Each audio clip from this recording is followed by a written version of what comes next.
The North Korean army issued an ultimatum threatening attacks on 7 South Korean media outlets with pinpointed artillery coordinates. The threat comes in response to media criticism about Pyongyang's 66th anniversary of the Korean Children's Union.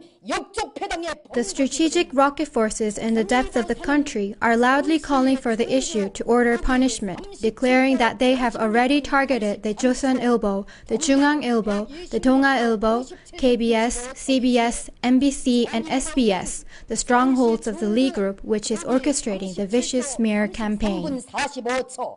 Roughly 20,000 children across North Korea began celebrating the Korean Children's Union on Sunday, including events such as visiting amusement parks and zoos in Pyongyang.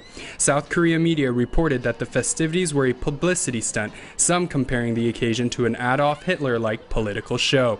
Outraged, North Korea threatened to attack specific locations with precise latitudes and longitudes. Those South Korean media have pointed out that the coordinates do not correspond to media outlet headquarters. Seoul responded with concern.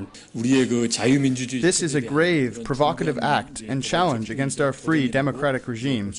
Our government is seriously concerned about this kind of action, and we insist that North Korean authorities immediately stop this kind of threatening behavior. The North Korean statement is the latest in the series of threats against South Korea's government. Tension around the Korean peninsula continues to build, especially with the announcement of Japan's move to deploy Aegis destroyers near the Yellow Sea. Analysts say both Korean governments are utilizing the aggression for their own benefit. North Korea is using inter-Korean tensions to make its regime stronger and more united, while South Korea is antagonizing the North, saying it will not back down. From that perspective, the Lee Myung-bak and Kim Jong-un administrations are standing on one pole, but they use hostile relations to achieve internal political goals, relying on the friction. Analysts added that it is highly unlikely for North Korea's threat to materialize. Harsh rhetoric has been repeated by both sides. However, government officials in Seoul argue that this is the first threat with exact geographic locations.